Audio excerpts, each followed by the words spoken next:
નમસ્કાર વિદ્યાર્થી મિત્રો, સામાજિક વિજ્ઞાનના આગળના પાઠના અભ્યાસ માટે હવે આપણે આગળનો વિડીયો જોશું. સૌથી પહેલી વાત તો એ કે સામાજિક વિજ્ઞાનનો જે સબ્જેક્ટ છે એમાં બે ચેપ્ટર આપણે ભણ્યા છીએ વિડીયો લેક્ચર દ્વારા. એમાં સૌથી પહેલો ઇતિહાસનો પહેલો જે આપણો વારસો છે એ પાઠ ભણ્યા છીએ. બીજો ભૂગોળમાં એ ખનિજ સંસાધનોના સંદર્ભે કુદરતી સંસાધન એના વિશે ભણ્યા છીએ. હવે ત્રીજો એકમ જે છે એ આજ સુધી તમે નથી ભણ્યા એવા પ્રકારનો ત્રીજો એકમ છે જે અર્થશાસ્ત્રનો છે.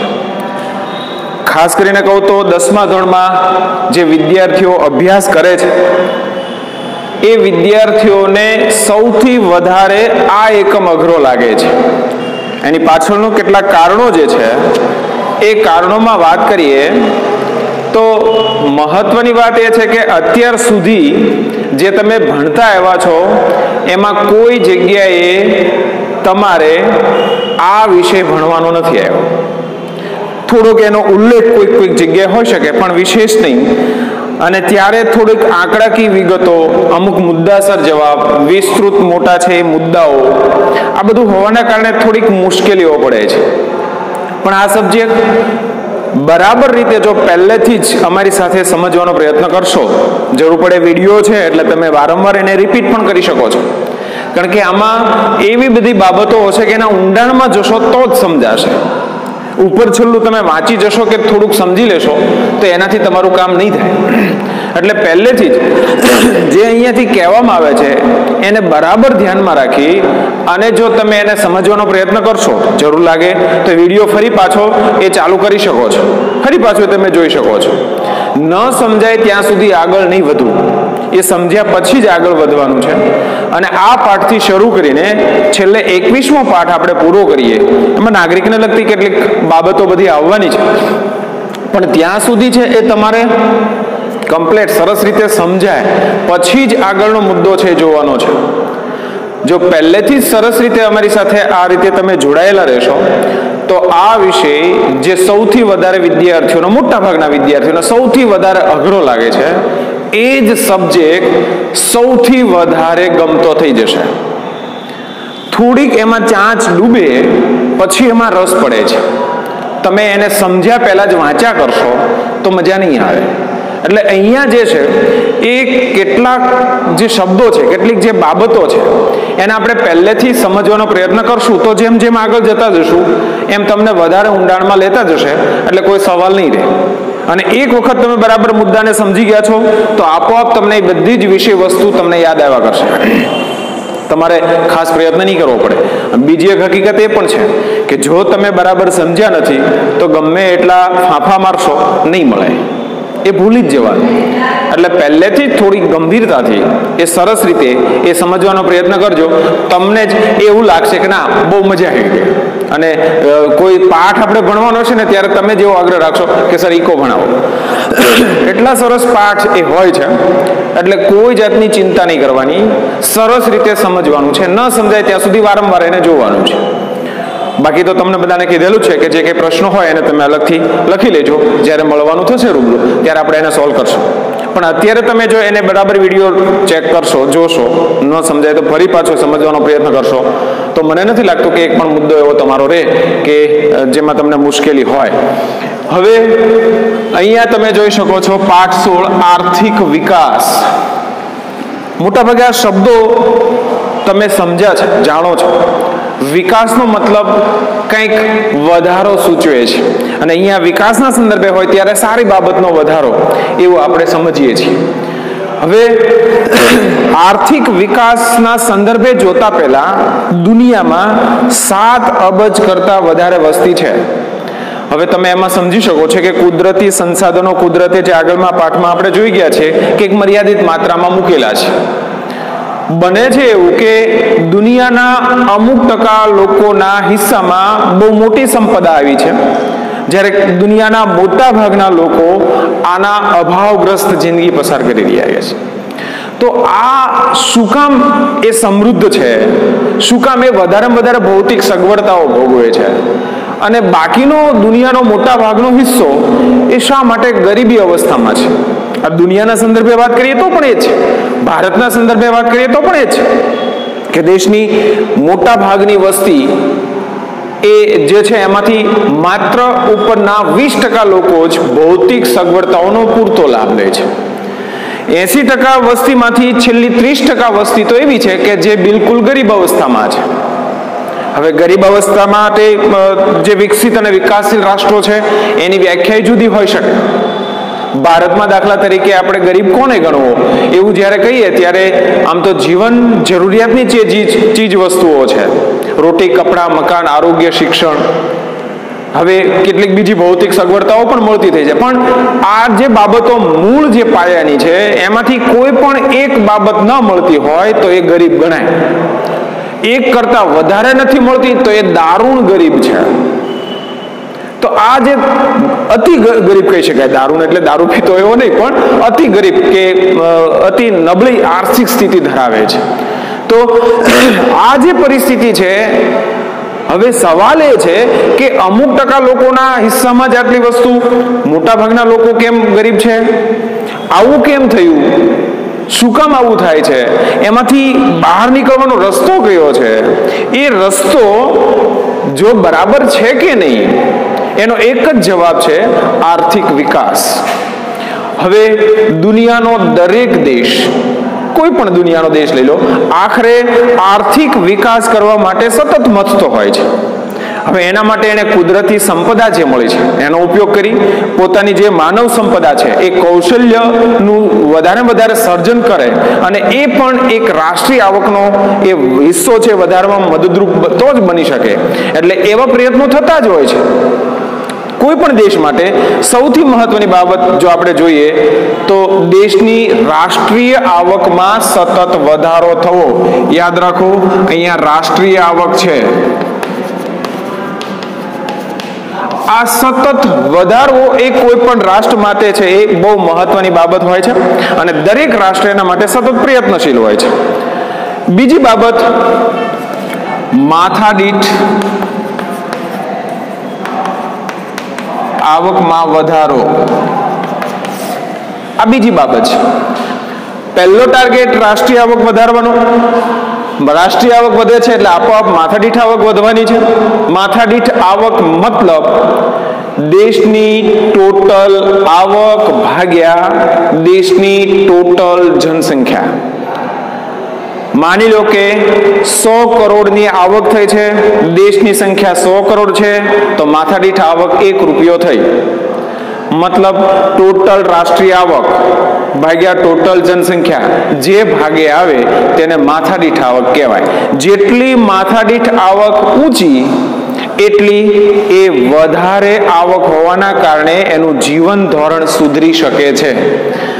સવાલ એ છે કે માથાદીઠ આવક આઝાદી પછીથી આપણી ઘણી બધી વધી છે, પણ તેમ છતાંય પેલા હજી 30% લોકો જે છે એ ગરીબી અવસ્થામાંથી બહાર નથી નીકળી શક્યા. એના પાછળના કયા કારણો છે, એવી કઈ બાબતો છે, ક્યાં આપણે એવી ભૂલ કરી જઈએ છીએ કે એના કારણે છે હજુ એ લોકોની પરિસ્થિતિમાં સુધારો નથી આવ્યો?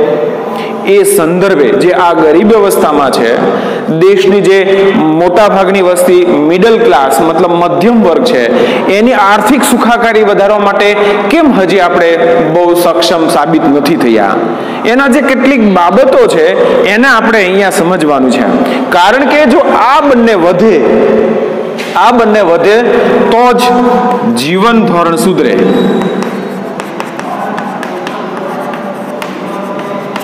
સીધી વાત છે, રાષ્ટ્રીય આવક વધે તો માથાદીઠ આવક વધે, માથાદીઠ આવક વધે તો જીવન ધોરણ સુધરે. ખરા અર્થમાં આર્થિક વિકાસ એટલે જીવન ધોરણમાં થતો સુધારો. જે અવસ્થામાં માણસ જીવી રહ્યો છે એ અવસ્થામાંથી કંઈક વધારે બહેતર બને, વધારે સારી સુવિધા મેળવતો થાય, ગુણવત્તાયુક્ત સુવિધા મેળવતો થાય, ત્યારે છે એ આર્થિક એ વિકાસ તરીકે આપણે એને મૂકી શકીએ. જો એવું જીવન ધોરણ સુધરતું નથી અને તેમ છતાંય ઉત્પાદનમાં વધારો થાય છે, સંભવ છે કે રાષ્ટ્રીય આવકમાં વધારો થયો હોય, સંભવ છે કે માથાદીઠ આવકમાં વધારો થયો હોય, તેમ છતાંય જો એના જીવન ધોરણમાં સુધારો થતો નથી તો એ આર્થિક વિકાસ નથી. આર્થિક વિકાસ એ સુધારો જીવન ધોરણમાં થાય છે ત્યારે જ એને ગણી શકાય. પરિસ્થિતિ એ છે કે દેશમાં આજે પણ 30% આજુબાજુની સંખ્યા ગરીબી રેખા હેઠળ જીવી રહી છે. મતલબ એને 5 જે જીવન જરૂરિયાતની મહત્વની જરૂરિયાતો કહી શકાય એ પૂરતી નથી થતી. એટલા માટે થઈને એ હજી સુધારો નથી થઈ શક્યો. હવે આપણે જોવાનું છે એ કે અહીંયા પછીનું જે બાબત છે એમાં ખાસ કરીને રોટી, કપડાં, મકાન, આરોગ્ય, શિક્ષણ, વાહન વ્યવહાર આ બધું જ એ પ્રાપ્ત થવું જોઈએ, પણ નથી થતું. એના માટે કઈ કઈ બાબતો જવાબદાર છે એને સમજવી છે.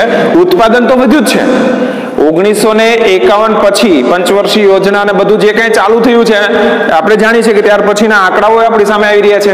100% વિકાસ તો થયો જ છે, પણ એ વિકાસ છેવાડાના માણસ સુધી નથી પહોંચ્યો. એની પાછળ કઈ બાબતો જવાબદાર છે, વિકાસ ખરેખર થયો છે કે નહીં, એ બધી બાબતોને આપણે સમજવાની છે. ત્યારે સૌથી પહેલા બે મુદ્દાઓને થોડાક આપણે તફાવતની દ્રષ્ટિએ એ સમજવા છે.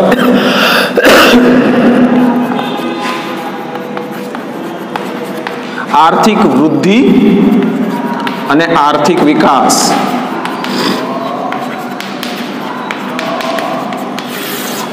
હવે આર્થિક વૃદ્ધિ અને વિકાસ બંને વધારો દર્શાવે છે. લાગે છે એક જ, કારણ કે આખરે તો વધારો જ છે.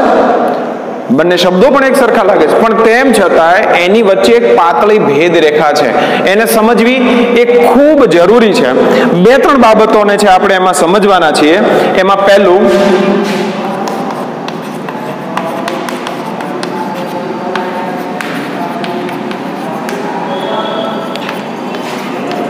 વિકાસની પ્રક્રિયાના આધારે.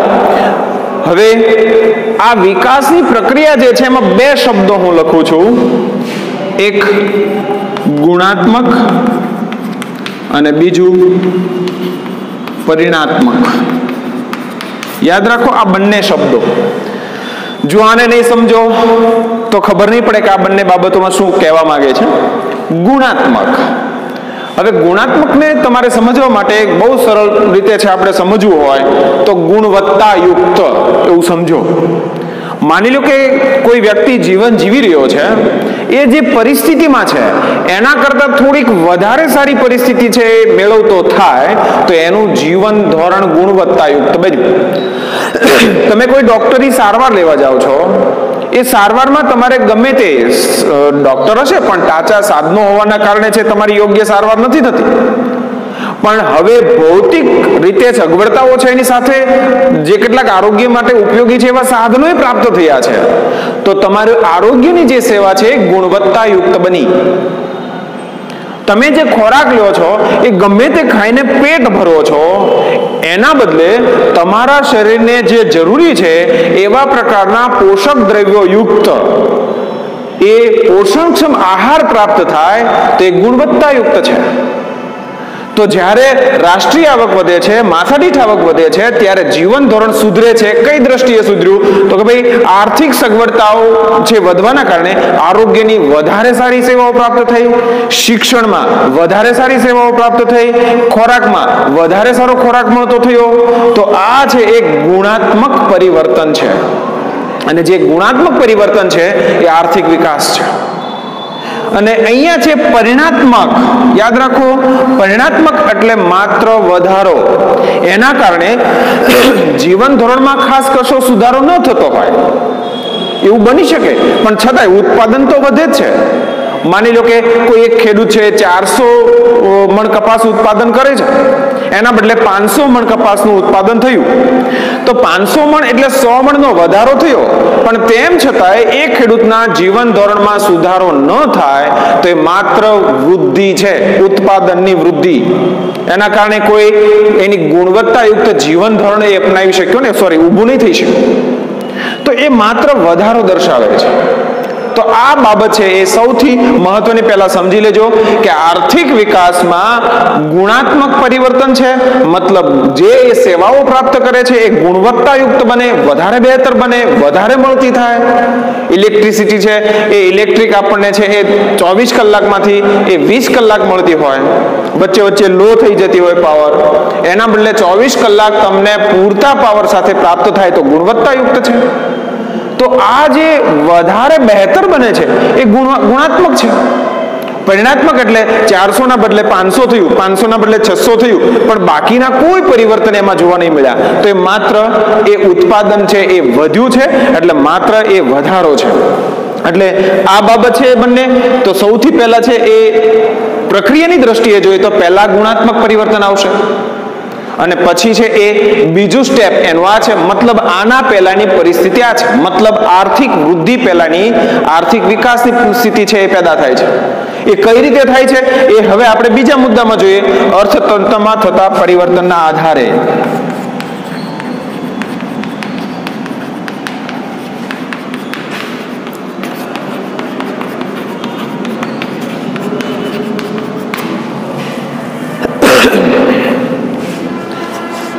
હવે જ્યારે ગુણાત્મક સેવાઓ છે એમાં કેટલાક સારું, વધારે બહેતર, વધારે સરસ બનાવવા માટેના એ પ્રયત્નો કરવામાં આવે છે. સાદા ઉદાહરણ દ્વારા સમજીએ. તમારી ટેક્સમાં જે છે એ ઉદાહરણ લઈએ.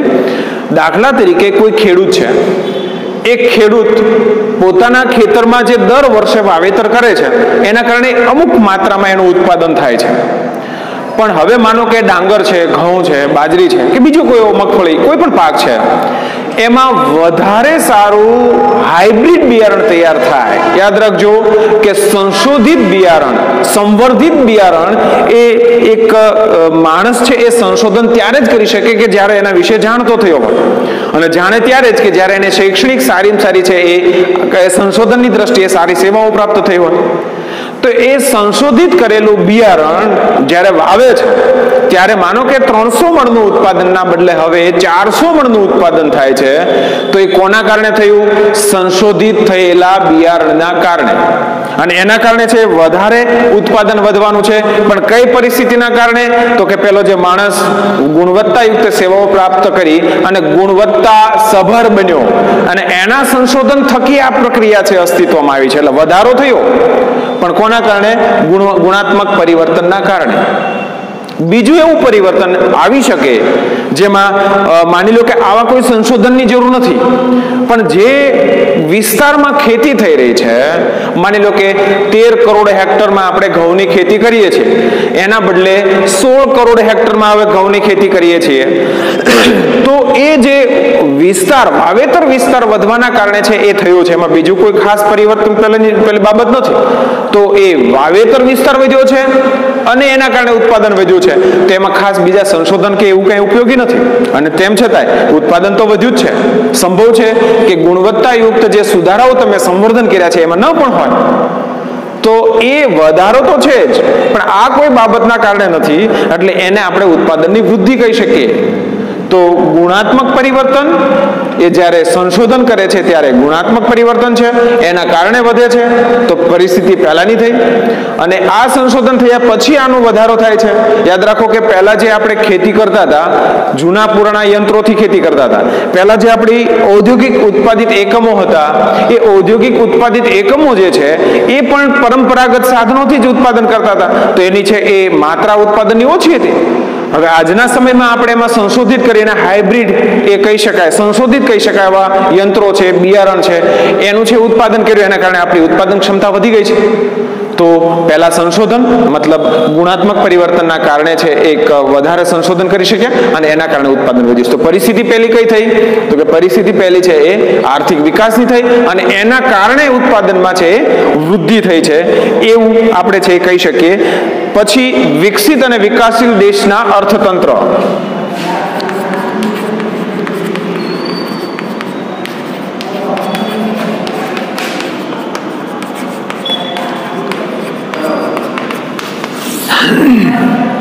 બે શબ્દો છે મિત્રો, બરાબર સમજી લો, વિકસિત અને વિકાસશીલ.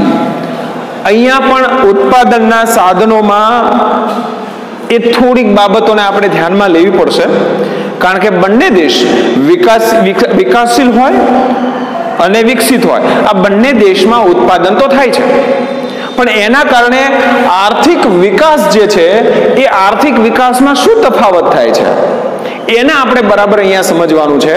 સૌથી પહેલી વાત એ કે જો ઉત્પાદનમાં વધારો થાય, જો ઉત્પાદનમાં વધારો થાય તો એ આખરે વિકાસશીલ રાષ્ટ્રમાં છે એ આર્થિક વિકાસ સંભવ છે, અને વિકસિત દેશમાં એ માત્ર વૃદ્ધિ છે. બરાબર શબ્દોને સમજી લેજો. પહેલા વિકાસશીલ રાષ્ટ્રમાં ઉત્પાદનમાં થતો વધારો, રાષ્ટ્રીય આવકમાં થતો વધારો, માથાદીઠ આવકમાં થતો વધારો એ આર્થિક વિકાસ છે. ફરી પાછું બોલું છું, વિકાસશીલ રાષ્ટ્રમાં ઉત્પાદનમાં થતો વધારો કે રાષ્ટ્રીય આવકમાં થતો વધારો કે માથાદીઠ આવકમાં થતો વધારો એ આર્થિક વિકાસ છે. જ્યારે વિકસિત રાષ્ટ્રમાં આ બધામાં થતો વધારો એ આર્થિક વિકાસ નથી. બરાબર સમજી લેજો. હું હમણાં જ થોડા સમય પહેલા એવું તમને સમજાવી ગયો છું કે જો આ બધું વધે અને આમાં પરિવર્તન આવે તો આર્થિક વિકાસ છે.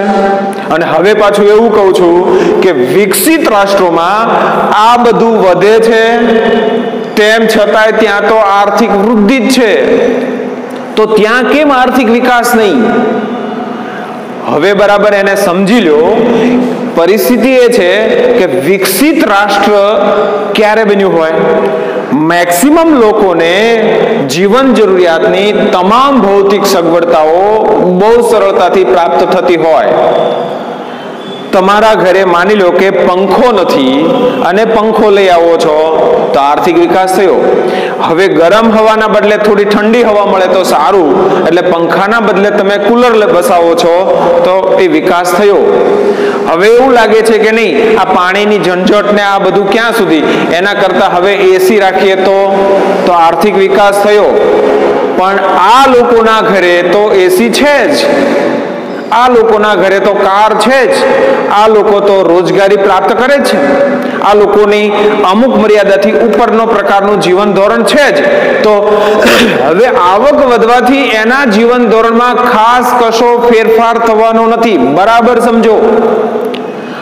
આટલી આવક છે, માનો કે એના છે એ $15,000 ની ઇન્કમ છે, એના બદલે $20,000 થઈ જાય છે, તો $20,000 થઈ જવાના કારણે એને જે પરિસ્થિતિમાંથી જરૂરિયાત હતી એ તો એને 15,000 માં મળતી હતી. હવે 5,000 ની કોઈ વધારાની સગવડતાઓ એને જરૂર નથી, તો એ વધારાની સગવડતા છે એ નથી એને પ્રાપ્ત થતી. એટલા માટે એ માત્ર ઉત્પાદનનો વધારો છે. અલબત્ત માણસે ઈચ્છાઓનું પોટલું છે, એટલે એવું નથી બનતું કે હવે એ મેક્સિમમ જરૂરિયાત છે એટલે હવે એ બાકીનું છે ખર્ચ નહીં કરે. કારણ કે એ એક કાર હશે તો 2 લેશે, 3 લેશે, બધું ચાલવાનું. પણ કહેવાનો મતલબ એ છે કે જે મહત્તમ જરૂરિયાત છે એ સંતોષાતી હોય તો ખાસ કશો એના જીવન ધોરણમાં પરિવર્તન આવતું નથી. એટલે માત્ર ઉત્પાદન વધે છે, આવક વધે છે, જીવન ધોરણમાં તો પહેલેથી જ ઓલરેડી એની પાસે આ બધું છે જ, તો કશો પરિવર્તન નથી આવતું. એટલા માટે ઉત્પાદન એ માત્ર ત્યાં વૃદ્ધિ બની જાય છે.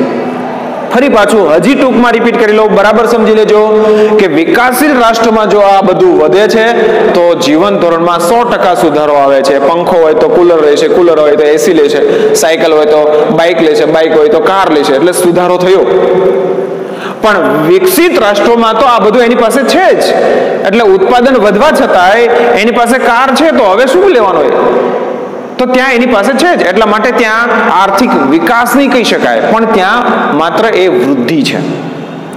તો આ જે બાબત છે બરાબર સમજી લેજો. 2 માર્કમાં પૂછાય છે આર્થિક વૃદ્ધિ અને વિકાસ વચ્ચેનો તફાવતના સ્વરૂપે પણ પૂછાઈ શકે, એનો કોઈ મુદ્દો પણ પૂછી શકે. તો ત્યાં તમારે 2 માર્કમાં છે એનો જવાબ આપી શકાય એ પ્રકારે છે તૈયાર કરી લેવાનું છે. બહુ સરળ છે, યાદ રાખવા કરતા એને બરાબર સમજી લો એટલે કશું વિચારવાની જરૂર નહીં પડે. તમને પૂછાશે એ પ્રકારનો, માનો કે કંઈક જુદા પ્રકારનો બનાવી પ્રશ્ન પૂછે તો પણ બહુ સરળતાથી તમે જવાબ આપી શકશો, એટલે સરસ રહેશે. તો હજી કાંઈ એવું લાગે તો તમે છે એનું થોડુંક એ અલગથી નોંધી લેજો, જેથી કરીને પછીથી પૂછી શકાય. હવે આપણે જોવાનું છે વિકાસશીલ અર્થતંત્રના લક્ષણો.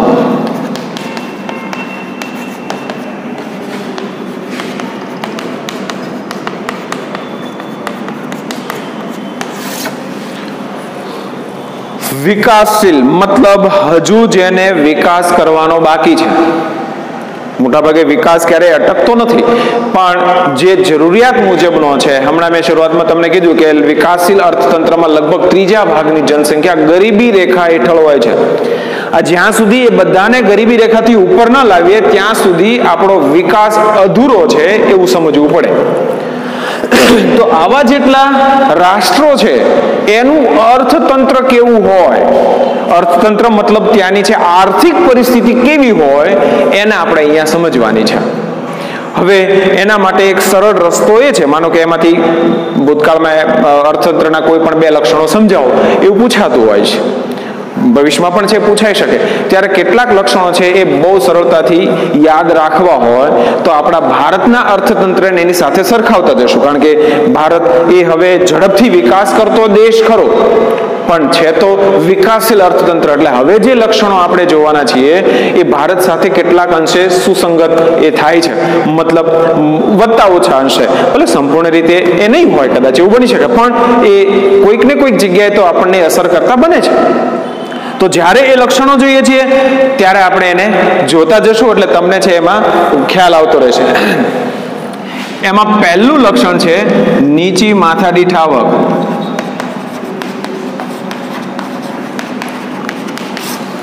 હવે માથાદીઠ આવક એટલે શું એ તમે બરાબર સમજી ગયા છો. દેશની ટોટલ આવક ભાગ્યા દેશની ટોટલ જનસંખ્યા ઇક્વલ જે આવે તે.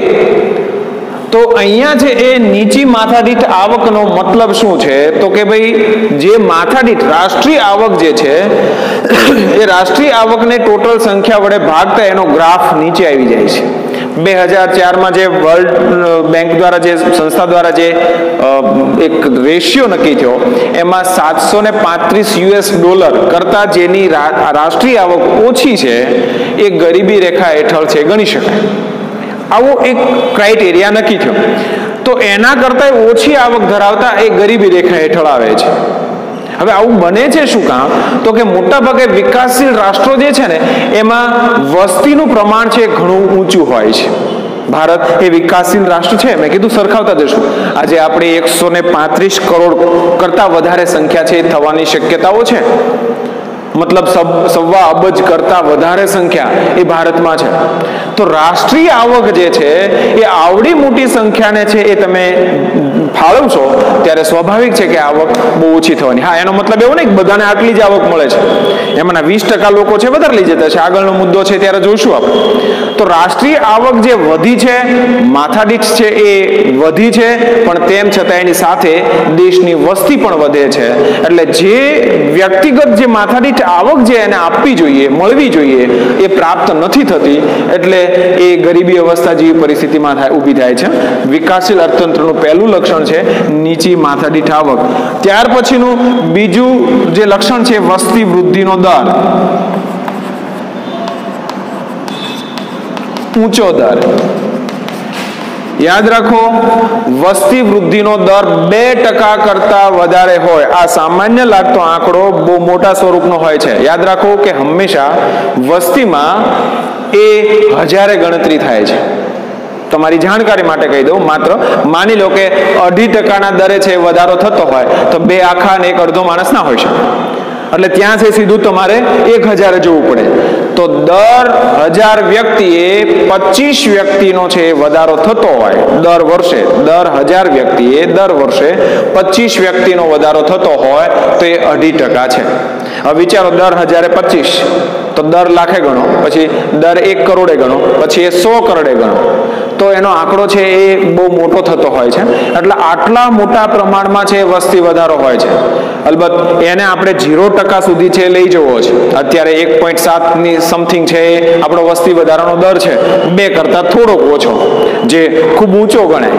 હવે વાસ્તવિક અને સારી પરિસ્થિતિ એ છે કે એમાં 0% દર વસ્તી વધારાનો હોય, મતલબ જેટલા બાળકોનો જન્મ થાય છે એટલી જ સંખ્યા એ કુદરતી રીતે છે મોતને એ મળતી હોય, એવા પ્રકારે સંખ્યા બેલેન્સ રહેશે. માનો કે 135 કરોડની જનસંખ્યામાં એ 2 કરોડ બાળકો જન્મ્યા તો સામે 2 કરોડ લોકોનો છે એ મૃત્યુ થતા હોય, કુદરતી રીતે છે મૃત્યુ થતા હોય, તો સંખ્યા 135 રહી, આને 0% કહેવાય. અલબત્ત આ 0%ના વસ્તી વધારાના દર સુધી પહોંચવામાં ગવર્મેન્ટ 2045ની સાલ આવશે એવું અંદાજ છે એનો. તો કહેવાનો મતલબ એ છે કે વસ્તી વધારાનો દર ઊંચો હોવાના કારણે રાષ્ટ્રીય આવક કે માથાદીઠ આવક એ વધતી ભલે જાય, પણ વસ્તી વધતી જાય છે, એટલે ગ્રાફની જે અસર થવી જોઈએ એ અસર થવાના બદલે, એ વિકાસના મીઠા ફળ મળવાના બદલે એ વસ્તી વિસ્ફોટ એ ભરખી જાય છે. એટલે જે છેવાડાનો માણસ છે, ગરીબી રેખા હેઠળ જે જીવે છે, એને એની ખાસ અસર નથી થતી. મતલબ એનું જીવન ધોરણ એ ગુણવત્તાયુક્ત કે સારું છે આપણે બનાવી શકતા નથી. એક સૌથી મોટી છે એ પરિસ્થિતિ છે. ત્રીજું છે એ કૃષિ ઉપર અવલંબન. યાદ રાખો, અવલંબન એટલે આધારિત. મોટા ભાગના લોકો છે અનટ્રેન્ડ હોય છે. આ અનટ્રેન્ડ હોવાના કારણે છે શિક્ષણનું પ્રમાણ ઓછું હોય, એવા કોઈ ટેકનિકલ કોર્સનો અભાવ હોય. હવે આપણે ત્યાં શિક્ષણનો ગ્રાફ છે ધીમે ધીમે ઉપર જઈ રહ્યો છે, પણ હજુ એ બહેનોમાં છે એની માત્રા ઘણી ઓછી છે. તો આ જે અનટ્રેન્ડ લોકો છે એ મોટા ભાગે પ્રાથમિક ક્ષેત્ર સાથે જોડાતા હોય છે. પ્રાથમિક ક્ષેત્ર મતલબ કૃષિ, અને કૃષિ સાથે જોડાયેલી કે તમે એવું સમજો કે કોઈ વિશેષ પ્રકારની ટ્રેનિંગની જરૂર નથી, એવા પ્રકારનો જે આખો વ્યવસાય છે એ પ્રાથમિક ક્ષેત્રમાં આવે. એમાં સૌથી વધારે દેશની જનસંખ્યા જો કોઈ ક્ષેત્ર સાથે જોડાયેલી હોય તો એ કૃષિ ક્ષેત્ર છે. ટોટલ જનસંખ્યાના લગભગ 60% લોકો એ કૃષિ ક્ષેત્ર સાથે જોડાયેલા છે. અને એ જ પ્રકારે રાષ્ટ્રીય આવકમાં પણ જે ટોટલ રાષ્ટ્રીય આવક છે એમાં 25% સમથિંગ એનો હિસ્સો છે. હવે અહીંયા શું કામ એની નોંધ લેવી પડે? કારણ કે કૃષિ ક્ષેત્ર છે, આપણને ખબર છે કે ત્યાર પછીનો જે મુદ્દો છે એમાં આપણે છે એ જોઈશું, ત્યારે વિશેષ એમાં જશું. બધા જ દિવસો કામ નથી મળતું. સૌથી વધારે મહત્વની બાબત એ છે કે અહીંયા જે પેદાશ તૈયાર થાય છે એમાંની કેટલીક પેદાશ તો દુનિયાના દરેક દેશો પેદા કરે છે. એટલે આંતરરાષ્ટ્રીય કક્ષાએ તમને જે એનો ભાવ પ્રાપ્ત થવો જોઈએ એ કાચી પેદાશ હોવાના કારણે છે પૂરતી માત્રામાં એનું વળતર મળતું નથી. અને વળતર નહીં મળતું હોવાના કારણે તમારી આવક ઓછી થાય છે, અને આવક ઓછી થવાના કારણે તમે જ્યારે ત્યાંથી કંઈક તૈયાર વસ્તુ લાવો છો, યંત્રો લાવો છો કે બીજી કોઈ એવી પેદાશ ખરીદો છો, ત્યારે એ ઔદ્યોગિક પેદાશ હશે કે બીજી કોઈ એવી સેવા પ્રાપ્ત કરતા હશો તો એના વળતર પેટે તમારે વધારે રકમ આપવી પડશે. એટલે પરિસ્થિતિ છે એ તમારી આવક ઓછી થતી હોય એવી છે, કૃષિ ઉપર અવલંબિત હોવાના કારણે થાય છે. રાષ્ટ્રના આવકમાં છે એનો હિસ્સો 25%, એટલે નાનો સૂનો નથી, પણ તેમ છતાંય એ એવા પ્રકારની આવક છે કે જેટલા પ્રમાણમાં લોકો કામ કરે છે એના પ્રમાણમાં ખૂબ ઓછી ગણી શકાય. મતલબ શું થયો કે 25% આવકમાંથી 60% લોકોને ભાગ પાડવાનો છે. તો સ્વાભાવિક છે કે બધાની માથાદીઠ આવક ઓછી થશે, અને આ બધા 60% દેશની જનસંખ્યા છે તો એ બધાની આર્થિક પરિસ્થિતિને છે ઝડપથી પરિવર્તન નહીં લાવી શકાય. અને જો એવું નથી થતું એના કારણે એના જીવન ધોરણમાં પણ સુધારો નથી આવતો, જે દેશમાં આજે પણ આપણે ત્યાં પણ આવી જ પરિસ્થિતિ છે.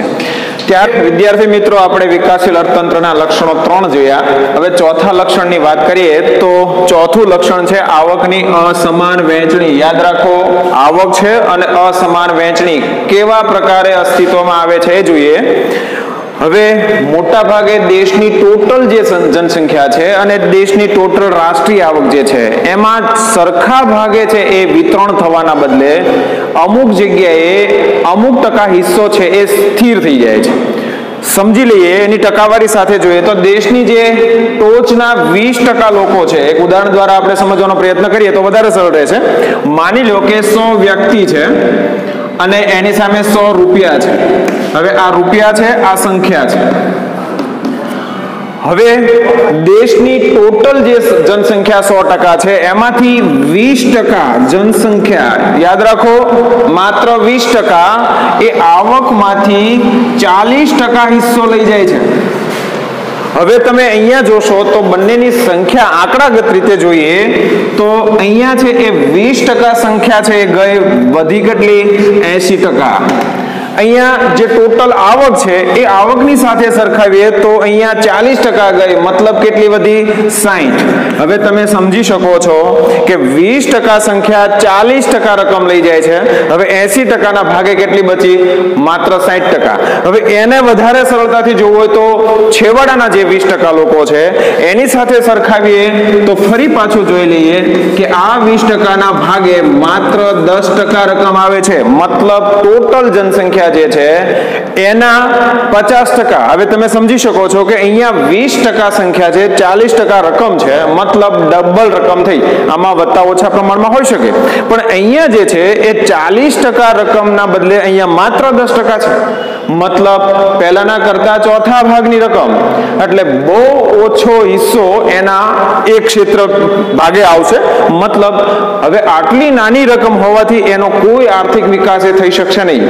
બાકીના જે સુખાકારીના ભૌતિક સગવડતાના સાધનો તો દૂર, પણ એની જીવન જરૂરિયાતની જે મહત્વની બાબતો છે એ પણ સંતોષી શકતા નથી. અને એવી દેશની લગભગ 3/4 ભાગની જનસંખ્યા એ આ પરિસ્થિતિ હેઠળ જીવે છે. અને મોટા ભાગે વિકાસશીલ રાષ્ટ્રોમાં છે આ પ્રકારની પરિસ્થિતિ છે એ જોવા મળતી હોય છે. મિત્રો, વિકાસશીલ અર્થતંત્રના જે લક્ષણો છે એમાંના 4 લક્ષણો અત્યારે આપણે જોયા છે. આર્થિક વૃદ્ધિ અને વિકાસ વચ્ચેનો તફાવત જોયો છે. પ્રારંભિક તબક્કો છે પાઠનો પૂરો થાય છે. હવે પછીના જે લક્ષણો છે એ લક્ષણો થોડાક આ સંદર્ભે મેં 4 તમને સમજાવ્યા છે, એટલે તમે એને સમજી શકો છો.